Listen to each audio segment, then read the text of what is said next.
On today's episode, what else will we be talking about? We're talking about the labor strife in baseball because there were more meetings and more statements made, and it doesn't look very good. Plus, Paul O'Neill's wife cries about his retired number, and Yankee minor leaguers are in Tampa, along with some of the beat writers. All next on Locked On Yankees.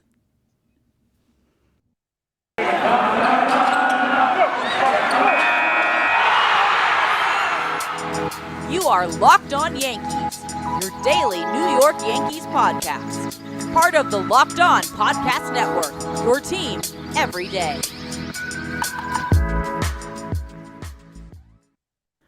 Hello, Yankee fans. It's Stacey Gotsoulias, joined by my co-host, Abbey and Stacey. It's Thursday, February 24th.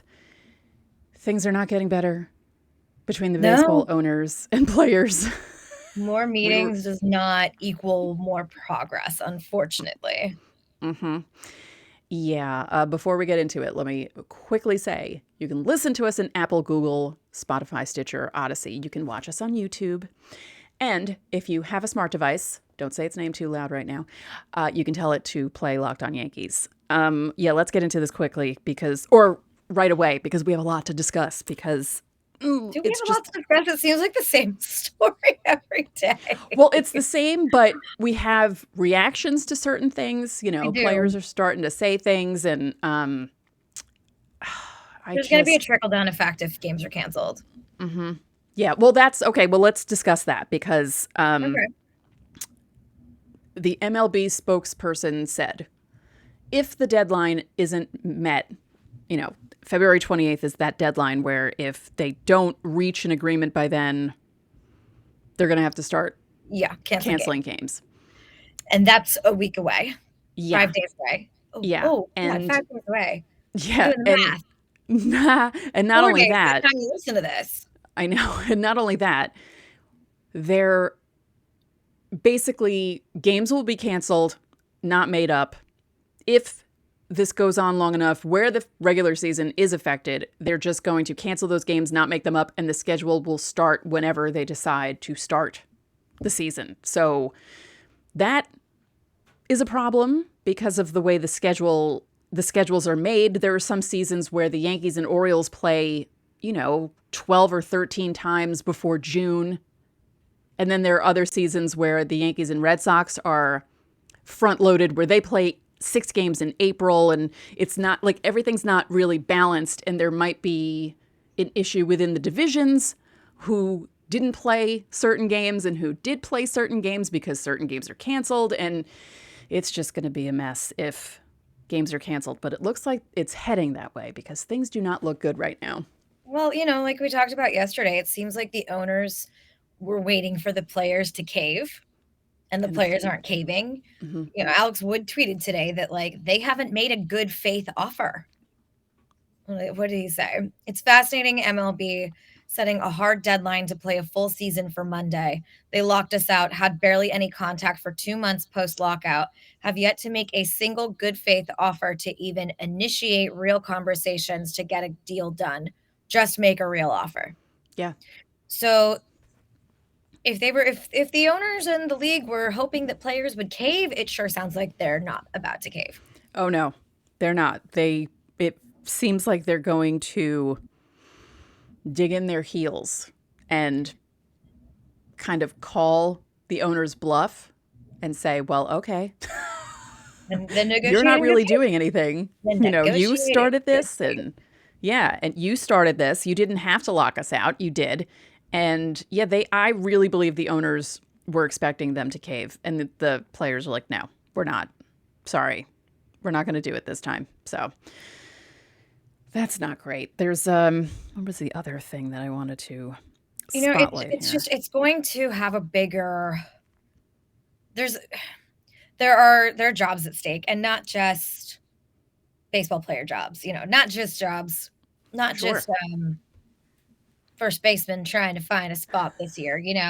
There are game day staffers who are going to miss out on a lot of money. There are game day staffers who, do everything from the grounds crew to, cleaning trash off the seats, marketing people, there are some teams that we know don't spend a lot of money.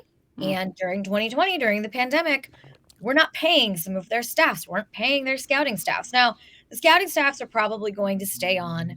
Maybe there'll be some furloughs. I don't know. I think maybe teams probably learned their lesson in 2020, but it's the Oakland A's, so who knows with teams like the A's and the Rays. But if we're going to have a minor league season going, we still need scouts out there, because this is different than 2020 in that there are still high school games going. There are still games, and there's still college games going. The scouts are going to need to be at those games regardless, right? Okay, yeah. So maybe the scouts won't. Maybe some part-timers will get cut back because of budgetary constraints or something like that. But the longer their games push back, the more likely it is that some of these owners are going to look at their bottom line and say, hey, I don't have any revenue coming in. There's nobody buying beers, tickets, hot dogs. I'm not making any money. So, Lauren in ticketing, she doesn't have to work here anymore, or we're going to furlough her until there's a season again. And that sucks. So many of us already went through that in 2020, and it's brutal. You're sitting there wondering, are you going to get called back? Are you going to have a job? Are they going to eliminate it? In 2020, my job was eliminated, period, from the newspaper. My job was eliminated, but I was supposed to be furloughed, and I didn't make it to my first furlough week because they laid me off instead. And everyone says, oh, it's fine. You get unemployment. It's not enough to live sometimes. Right. It's not enough to live. And so when you're sitting there and you're furloughed for maybe it's just a week, maybe it's 2 weeks, but then it extends because this argument is still going on between the players and the owners and the league, and nobody knows what sort of tentative date they have. There's going to be a lot of owners who decide to cut costs, and there's going to be probably some jobs lost. And it's we just went through this 2 years ago. This is such a tough industry to work in. It's a tough way to make a living, throwing a baseball, hitting a baseball. There's a lot of margin for error, but it's such a tough industry to work in. And I would hate to see more staff cuts, be it on the scouting side, on the game day side, on the operations side. I would hate to see that. We should all hate to see that. Nobody should ever be rooting for anybody to lose their income or their livelihood or their career. Right. But I know that some of my friends in the industry are starting to wonder, all right, am I next? Should I be going, looking for jobs in another league or another sport? It's a scary thing to think about. And right now, with the way that these negotiations, if you want to call them negotiations, are dragging on, there's a lot that's at the forefront of a lot of people's minds. And it's a really difficult, stressful situation. I've been there. So many of my friends have been there, and it's one more thing that makes this brutal situation even more brutal. Yeah, because it feels as if some of the fans, I don't know, they realize that people have jobs to help baseball teams. There are all those different jobs. It's not just players and owners. But I had someone tweet at me that they hoped the entire season was canceled and that there was a reckoning. And I joked, but not really, and said, well, yeah, but if there's no season, then I don't have a job, because what am I going to be talking about on the show? Yeah, I made that joke in 2020. I was like, maybe we should just bring back sports as a reward when everyone learns how to behave and wear a mask and be nice to their neighbor. Yeah. People weren't being so nice to people still aren't being very nice to their neighbors. But I said that in jest, people were on Twitter saying, give us our sports back, like they were kids who had gotten a toy taken away from them on timeout because they, pushed their brother down the stairs or something. And there was some talk, I believe it was, who was it? Sean Doolittle. I believe he said something like, sports are the reward for a functioning society. Mm-hmm. And I talked to Sean about this at the World Series a couple years ago. Baseball especially, has been sort of a microcosm of society in recent years. And the issues that we're dealing with on a greater scale in, the world outside of baseball we are dealing with that in baseball as well. And if sports are a reward for functioning society, well, I mean, we're not functioning very well right now. However, it's an economic thing, so like we need we need to keep going here. Yeah. Safely, I should add. We are still in a pandemic. But baseball shouldn't be like, I don't know, the way that the league and the owners are making it sound is like getting to play games as a reward for bargaining with us, and that's not how this is. No. These are their livelihoods. The livelihoods of many people are being tossed around every day. Yeah. It's not a reward at this point. I get it. You're playing games is there are people who make the argument all the time. These guys get paid money to play a child's games. Well, that is still the money that they use to take care of their families. And you're forgetting about all of the roles that you don't see on a daily basis when you turn on a game. And even when you turn on a game on TV, there are TV people that are going to get furloughed. I lost one job in TV. I've been laid off twice in this industry. Once was from a TV job. Yeah. And there were budgetary cutbacks for other reasons at that point, but like so many of my friends struggled in 2020 with no games. They lost income. They didn't know if they'd be able to take care of their families. They didn't know if they'd be able to pay their rent. Right. Those game day staffers, the TV people, they're all going to lose money. They're all going, and it's just, I don't know. It makes me sad. It's really tough to think about because I've been there so many times, and I mean, I only recently started working again after a very lengthy layoff, and it's just it's so stressful to watch this play out and wonder about your own future. Right. I've been laid off once. It was when the economic downturn of 2008 happened, and it was not that shocking when it happened, but it was still kind of shocking because I was just about to hit my 10-year anniversary at NBC, and they laid me off. That 10-year anniversary gift. Yeah, I did, because GE gave away really great gifts. They had a special website that you could pick your anniversary gift, and I had a really nice ring on my 5th that I ordered. It was like a ruby, and it was gold, and it was really great, and I was like, ooh, 10 years is going to be so good, and I didn't get it. And it is. And then when you're laid off, and especially in that kind of climate, it took me 9 months to get a job. And I ended up taking a job with a $16,000 pay cut because I was desperate to have a job again. It happens. Yeah. I mean, when I was laid off from Fox Sports in 2015, I pieced work together as a freelancer for a solid year and a half. And then I moved out here to cover the Mets, and people said I was insane. They were like, why are you leaving Los Angeles to go to New York? You know, it snows there, right? People thought I was crazy. I did. I had a really good life with some really good friends in LA. You know, my family was close by.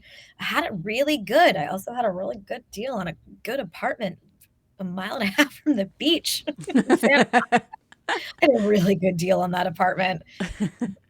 But I needed a full-time job, and piecing it together with like $25 here and there doing, random freelance work wasn't going to work. And my consistent freelance jobs were enough to let me live, but like it wasn't enough to put gas in my tank. Right. It wasn't enough to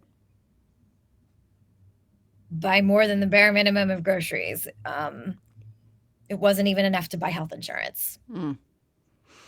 So yeah, there's a lot to think about with this. And, to the people out there who say that sort of thing, just think about all the other people who are going to be affected by this. I get it. We don't deserve baseball right now. The owners don't deserve baseball right now, but it's more than just throwing a ball right now. It's a lot of economic aspects and continual economic aspects, things that are going to affect the game for years to come and an entire industry for years to come. And these owners don't care because they're billionaires. They've got enough to live. Maybe they'd be less cranky if they ate Built Bars. You The think? puffs. The puffs. The puffs. I had to segue that. I'm sorry. Okay.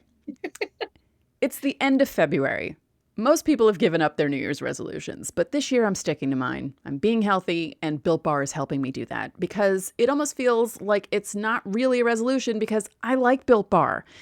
And as Abby mentioned, they have their infamous puffs.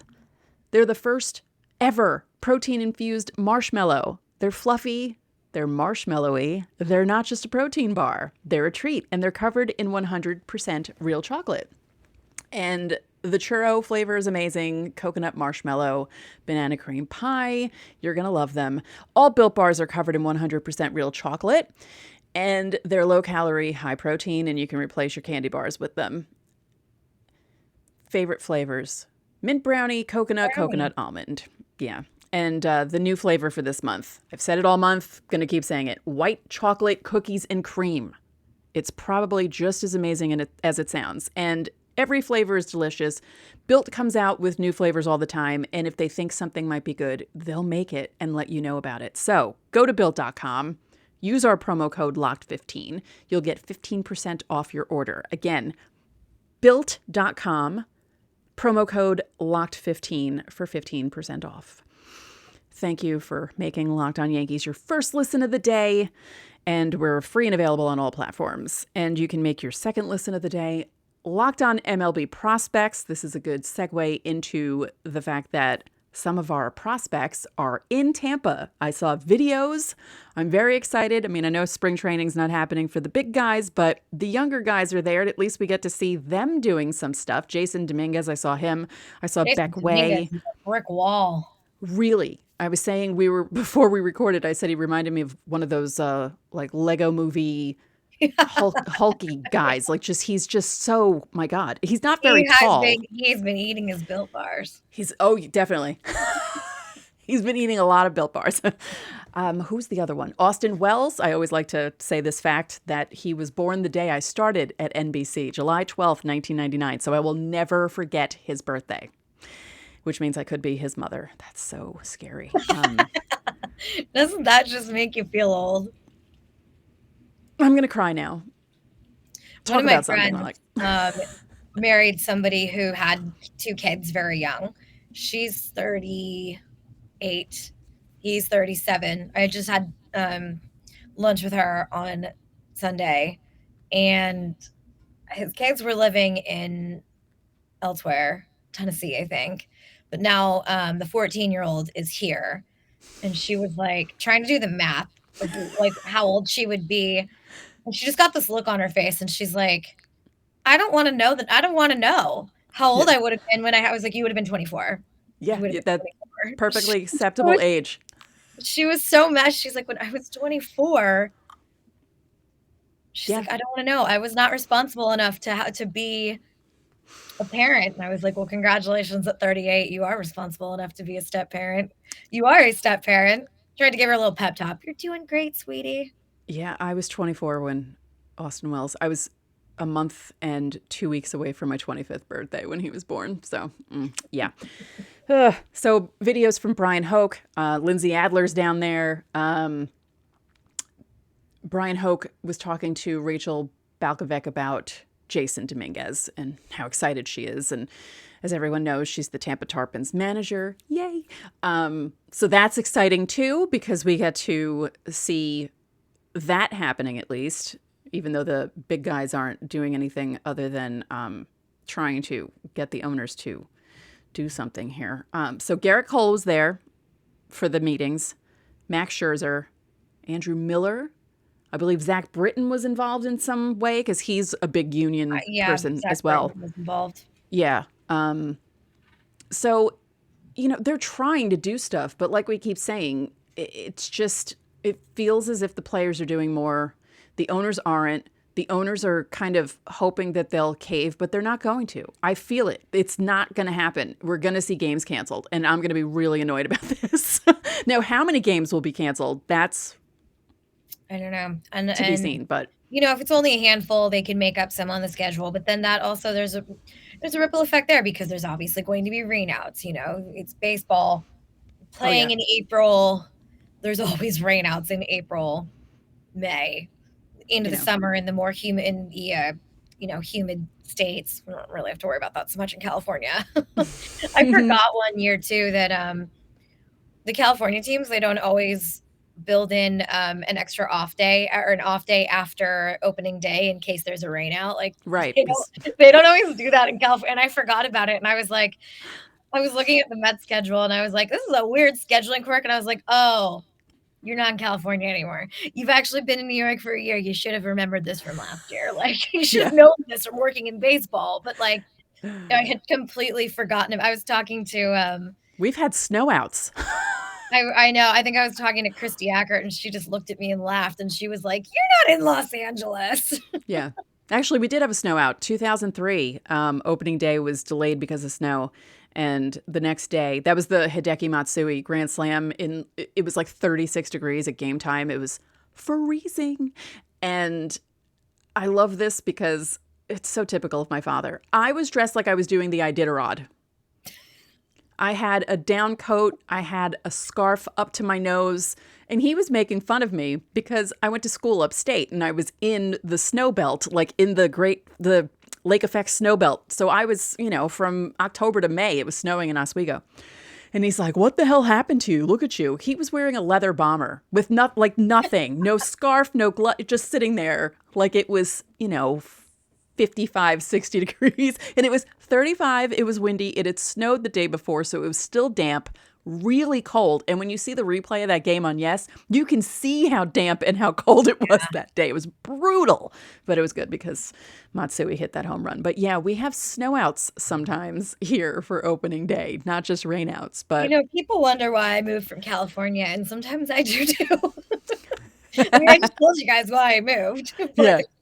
Yeah, but I love it here. It's been 5 years. I'm 5 years into my 2-year plan. So obviously I'm sticking around. Yeah. I love the city. I love the culture. I hate the weather.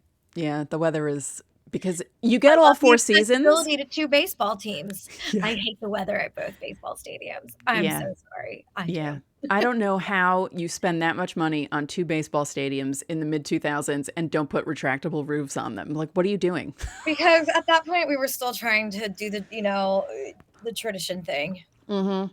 At that point, because look at Minnesota, how do you not put a roof in Minnesota?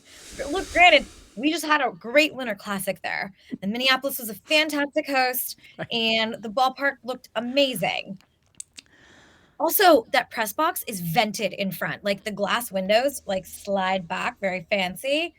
And because of that, the panels are they're slats, they're vented. And I was sitting in the front of the press box in sub-zero temperatures, typing with mittens on, which is I don't recommend that. A lot of mistakes for me. And then finally, after post-game interviews and stuff, I come back upstairs and I'm standing over near one of the tables that has meeting materials, like game notes and stuff. And I was like, oh, I'm under a vent. I just need to stand here and warm up a little bit. And then I look and I see that there's vents over the back row of the press box. And I was like, you mean I've been sitting in the wrong seat the whole time? What? Yeah. When I found out, Target Field looks great. It looks like a really nice stadium. I would like to see it. What the F were they thinking? Also, it's the Winter Classic. Next year it's at Fenway again. Yeah. Why are we running that back? Boston goes crazy over hockey, so I think it's going to be a really great experience. It's going to be, look, they've done a few outdoor games in Boston and they work well. Yeah.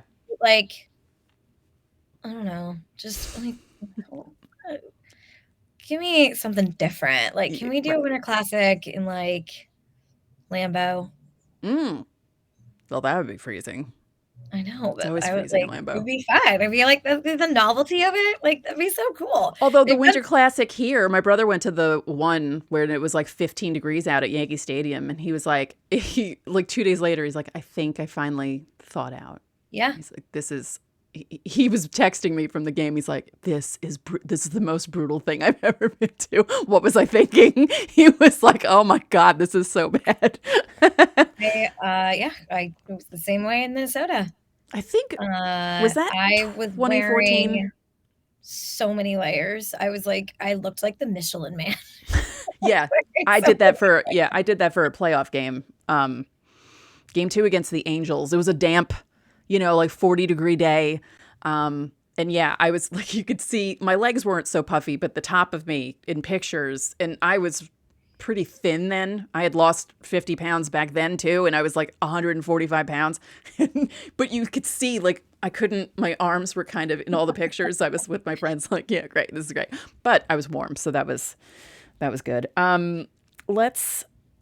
Speaking of hockey and other sports, because we have to talk about betting. Football may be over. Basketball's still happening. It's in full steam, both pro and college hoops. And if you want all the latest odds, totals, player performance props, and if you want to know where the next fired coach is going to land, betonline.net is the #1 spot for all your sports betting needs. BetOnline remains the best spot for all your sports scores, podcasts, and news this season. And it's not just basketball. BetOnline is your source for hockey, boxing, and UFC.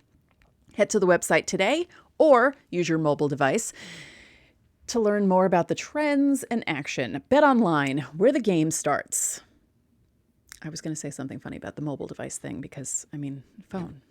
It's a phone. We really need baseball back if we're talking about the weather. Yeah, I know.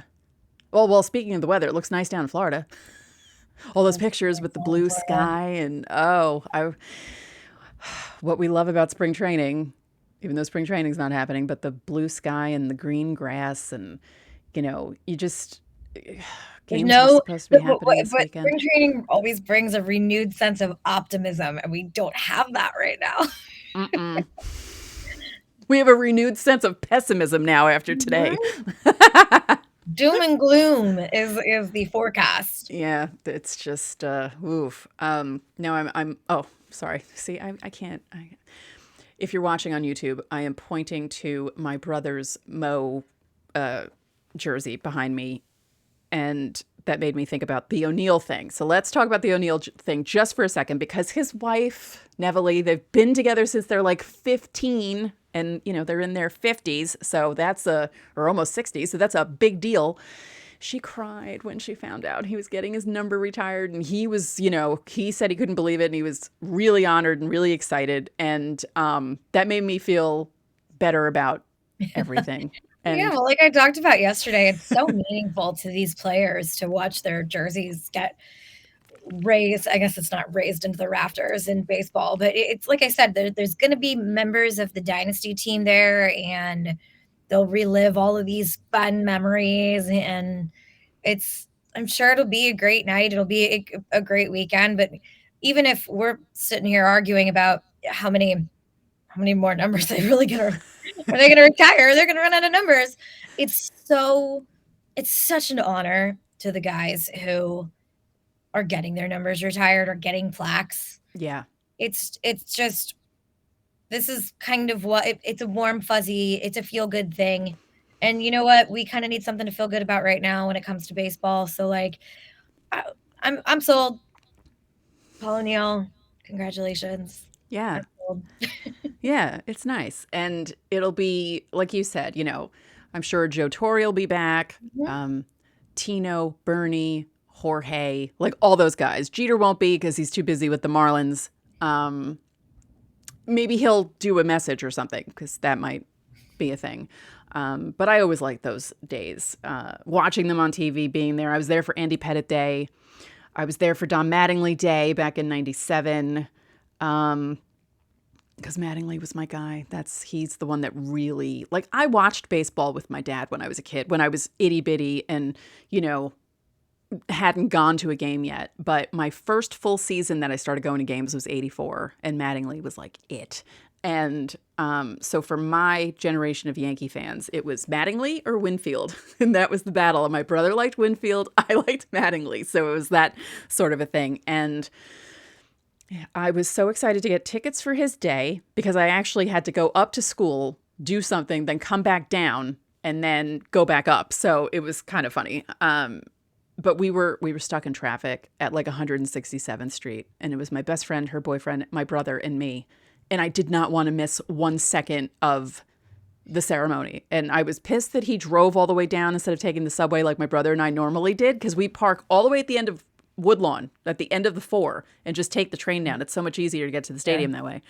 I ran from 167th Street. That's a way better option. Yeah. I got out of his SUV at 167th Street and Jerome Avenue and ran to the stadium. I don't run.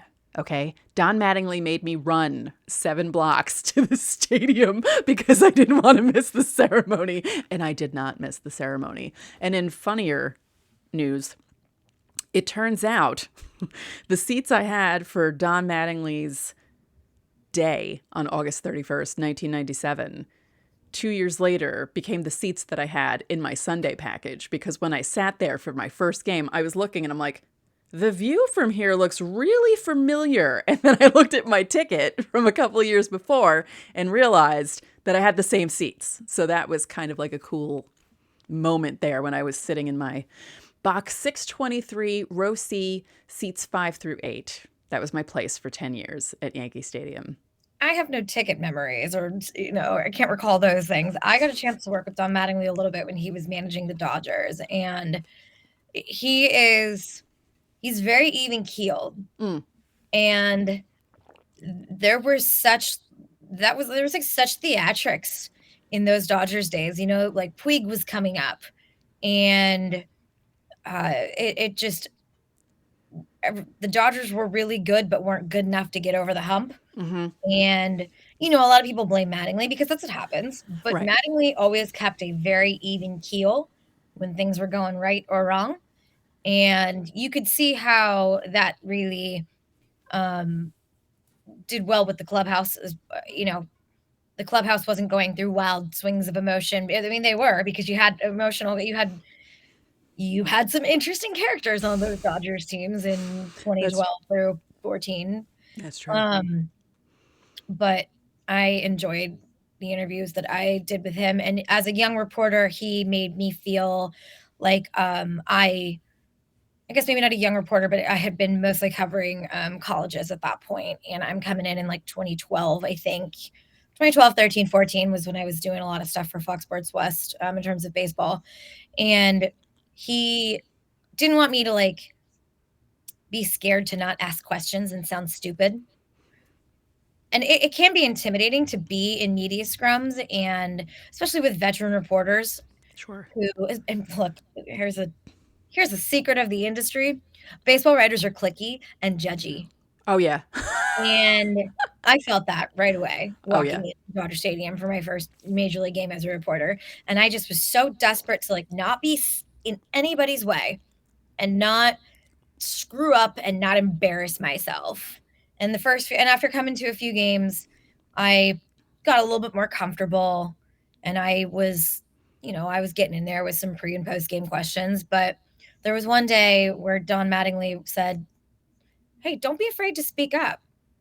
It was like post scrum. We're all kind of standing there after a pregame media session in the dugout. And I kind of said something like jokingly to another reporter that Mattingly was like kind of clowning on. And he was like, "Don't be afraid to speak up. You had some good questions."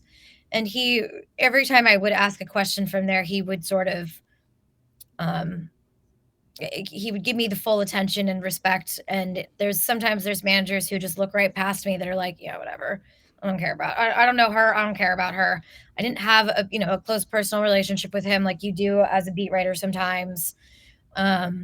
But it was nice that he was so encouraging when I was sort of starting out in baseball. And one thing I always thought that he did was very interesting is he lets a player manage a game, the last game of the season. I don't think he does that if they're in the playoffs, but like with the Marlins, it's like maybe he did with the Dodgers a couple times.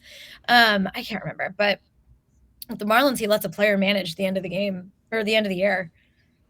Like a player gets to like manage from the dugout. And it's kind of like it speaks to like Don Mattingly's character of being encouraging, Yeah. But I there's been some interesting reactions from some of those players who were like, this is actually harder than I thought. Right. Yeah, they should probably put me in the dugout so I'm not bitching at Boone every 5 seconds because, and not just me, everyone, it's not that easy to make those decisions, but there are some decisions that we all know we shouldn't make. But anyway, no, I love that. I'm so happy about that because my biggest fear is that someone I, grew up admiring turns into an a-hole. And that's happened. They always say you don't meet your heroes. Right. Yeah. When I started working at Fox Sports, as an intern in college, one of the producers had a talk with all the interns and he was like, look, you're going to see a lot of your favorite athletes walking around, especially on football Sundays. I'm going to warn you, like some of them aren't that nice. Mm-hmm. And you need to, basically he was sort of, the whole point was like, you're an intern, know your role. Like, don't be asking for autographs in the hallway. Right. But the sentiment always struck me that I had been out in the field so much already that I kind of knew that, I had been covering the PGA Tour for a few years and it was like, well, yeah, I know that Tiger Woods isn't like the guy that you're going to go have a beer with. But there were some people who still legitimately thought even in a professional atmosphere that they could go ask for autographs, which is rule number 1, you don't do in this industry. Right. And so that was, it was a disclaimer, but it always kind of struck me that the producer was like, you might be surprised when you meet athletes who you hire to find out they're not who you've built them up to be in your head. Right. Yeah. I don't understand the whole asking for autograph thing. You should really know that. That feels like it should be common sense. You were interns. Yeah. I don't know. They needed to get it. I don't know. That's so, well, it's sort of the same thing, but when I was an extra on Dawson's Creek, they had to tell people not to do certain things. And it's like, well, you should know not to do certain things. I'm not going to go up to Joshua Jackson and be like, hey, dude, what's up? I'm not going to talk to him. What's the matter with people? They had to take people off set because they weren't listening to that. Not while I was there, but it had happened before where people were not doing what they were supposed to do. And this was before social media. Thank God. And they said, don't talk to them. But if they talk to you, you could talk to them. Yeah. So, but I still didn't. Josh Jackson said something to me. In my head, I'm going, he just say something to me? And I'm like, should I react? Oh, it's too late for me to react. Okay, I can't react now.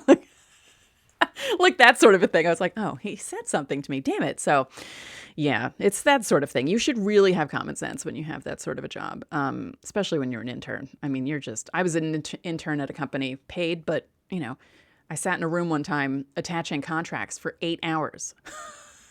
I spent the entire day and no one bothered me. It was the best day I had there because I was hiding in the in the conference room in the corner. They're like, it's lunchtime. I'm like, okay. I had lunch for an hour, came back, finished everything. And I was like, yes. But yeah, you should know better, people. Come on. So tomorrow is Friday because today is Thursday, even though we're recording this Wednesday night, just so you guys know. There should have been games this weekend. That's when everything was starting because people are starting to do that on Twitter. If you don't have Twitter, people are taking screenshots of their, whatever this Google schedule is or whatever, and, taking pictures of what the spring training schedule would have been if everything had started on time. And, as much as we goof on spring training games, as I said, you see the green grass, you see the blue skies, you hear the familiar voices of your broadcasters. And even though the starters will be out after 1 or 2 at-bats, it's baseball. And you're just so excited that it's finally starting, and we're not going to get that for a while. So that's depressing. I didn't mean to end the show on a depressing note. I'm sorry. I'm also sitting here listening to the wind outside because if you live in New York, you know that it was really warm earlier on Wednesday. And the system that's coming in is supposed to dump snow where I live. So I don't know what's going on. But it's February has become March. I don't know how that happened. Global warming? I don't know what's going on. something. So that's it for this episode of Locked On Yankees. I'm going to try and do a Flashback Friday episode for Friday. We'll see what happens there. I'll pick some random games. Maybe I'll do a Paul O'Neill retrospective. Let me know if you guys want to see that or hear that, because I think that could be fun. I could pick out some games that he played in and played hero in and talk about them. Why not? Okay. So that's it for this episode of Locked On Yankees, which is part of the Locked On Podcast Network, your team every day. Abby and I would like to remind you that you can listen to the show in Apple Podcasts, Google Podcasts, Odyssey, Spotify, Stitcher, or anywhere else you get your podcasts. You can watch us and subscribe to us on YouTube. And when you get into your car, you can tell your smart device to play podcast Locked On Bets. Make your second listen of the day Locked On Bets, your daily one-stop shop for all your gambling needs. Locked On Bets is hosted by your boy Q with expert analysis and insight from Lee Sterling. One more thing, if you could be so kind, please rate the podcast and spread the word about this podcast to your fellow Yankee fans. We would really appreciate it. So enjoy your Thursday, hunker down if you're in the snow zone, and we will talk to you soon.